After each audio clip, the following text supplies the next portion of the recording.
যে তিস্তা নিয়ে বছরের পর বছর আলোচনা হয়েছে, অসংখ্য বৈঠক হয়েছে, প্রতিশ্রুতিও এসেছিল, কিন্তু বাস্তবে বড় কোনো অগ্রগতি দেখা যায়নি। সেই তিস্তা ইস্যুতেই এবার নতুন আশার আলো দেখছে বাংলাদেশ। প্রধানমন্ত্রী তারেক রহমানের চীন সফরের মাঝে এসেছে একটি গুরুত্বপূর্ণ আপডেট। চীনের পানি সম্পদ মন্ত্রী গোয়েংয়ের সঙ্গে অনুষ্ঠিত বৈঠকে তিস্তা সহ বাংলাদেশের নদী ব্যবস্থাপনায় সহযোগিতা বৃদ্ধির বিষয়ে একমত হয়েছে দুই দেশ। শুধু তাই নয়, তিস্তা ব্যবস্থাপনা প্রকল্পে বাংলাদেশের অনুরোধের জবাবে ইতিবাচক সাড়া দিয়েছে বেইজিং। প্রশ্ন হচ্ছে, এই বৈঠকের গুরুত্ব আসলে কতটা? তিস্তা প্রকল্প কি এবার সত্যিই বাস্তবায়নের পথে? চীন কেন এত আগ্রহ দেখাচ্ছে এই প্রকল্পটি নিয়ে? আর এই পুরো ঘটনা প্রবাহ বাংলাদেশ, ভারত ও চীনের ভূ রাজনৈতিক সমীকরণে কি বার্তা দিচ্ছে? প্রিয় দর্শক, আজকের এই এক্সপ্লেনারে তিস্তা প্রকল্পের সবশেষ আপডেট, এর অর্থনৈতিক ও কৌশলগত গুরুত্ব, চীনের অবস্থান এবং খবরের পেছনের খবর বিশ্লেষণ করা হবে বিস্তারিতভাবে। আপনাদের সাথে আছি আমি শাহাদাত হোসেন।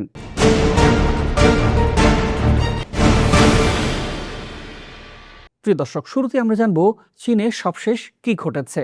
আজ বেজিংয়ের রাষ্ট্রীয় অতিথি ভবনে প্রধানমন্ত্রী তারেক রহমানের সঙ্গে বৈঠক করেন চীনের পানি সম্পদ মন্ত্রী লি গুয়াইং।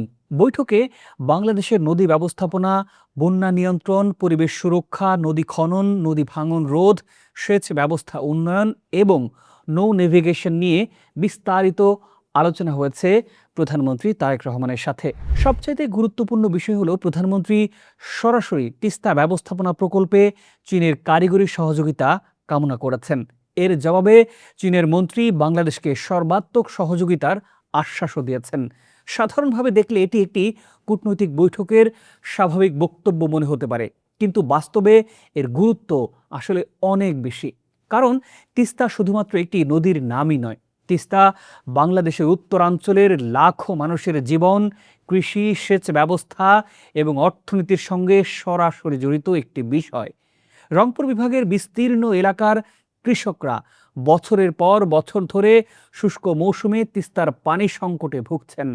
অন্যদিকে বর্ষাকালে হঠাৎ পানি বৃদ্ধি এবং বন্যা পরিস্থিতি নিয়মিত সমস্যা হয়ে দাঁড়িয়েছে। ফলে দীর্ঘদিন ধরে তিস্তা নদীর সমন্বিত ব্যবস্থাপনা প্রকল্প বাস্তবায়নের দাবি ছিল বাংলাদেশের মানুষের।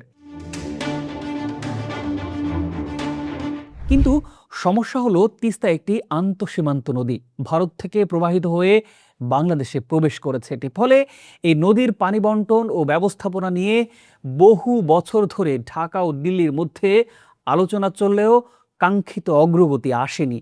এই প্রেক্ষাপটে চীনের সম্পৃক্ততা বিশেষ গুরুত্ব পাচ্ছে, কারণ কয়েক বছর আগে চীন তিস্তা নদী ব্যবস্থাপনা ও পুনরুদ্ধার প্রকল্পে বড় ধরনের বিনিয়োগ ও প্রযুক্তিগত সহযোগিতার আগ্রহ প্রকাশ করেছিল। সেই আলোচনা নানা কারণে ধীর হয়ে গেলেও এবার আবার নতুন করে গতি পাচ্ছে বলেই মনে করছেন বিশ্লেষকরা। এখানে একটি বিষয় খুবই গুরুত্বপূর্ণ।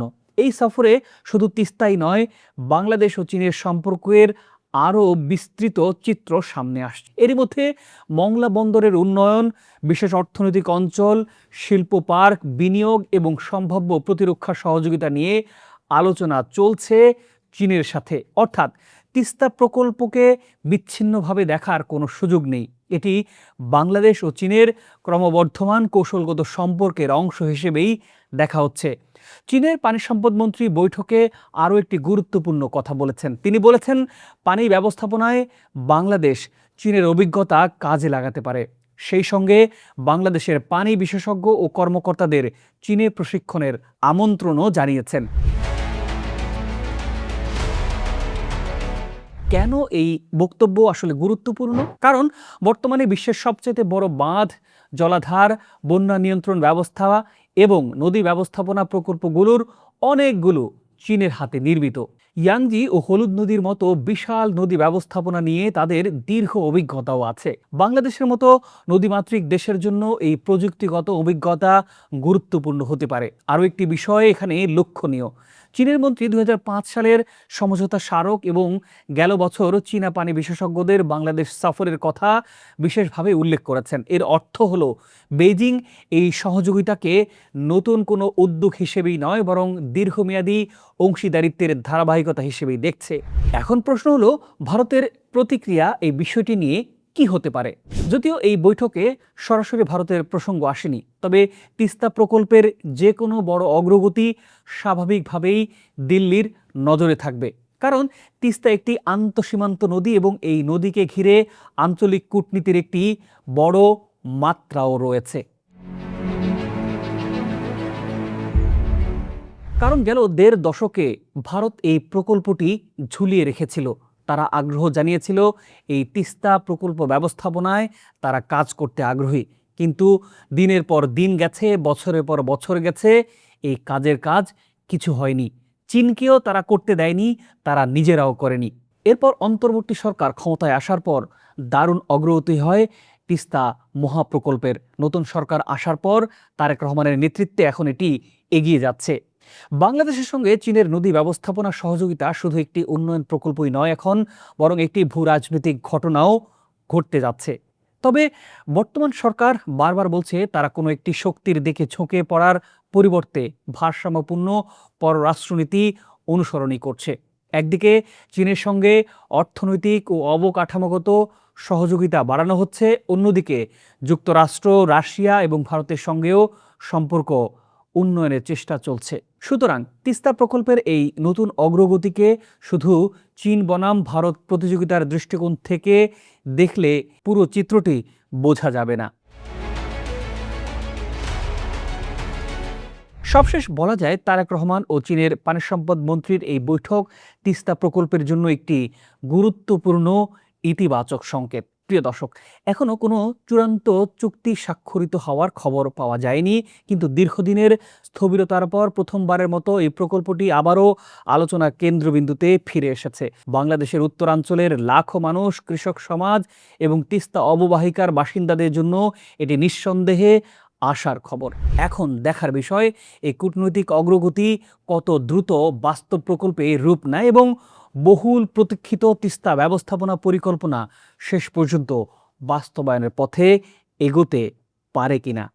প্রিয় দর্শক, এই তিস্তা প্রকল্প নিয়ে আপনার ভাবনাও জানতে চাই আমরা। নিশ্চয়ই কমেন্ট করে আমাদের জানাবেন। ভালো থাকুন, সুস্থ থাকুন। দেখা হবে পরের পর্বে। আল্লাহ হাফেজ।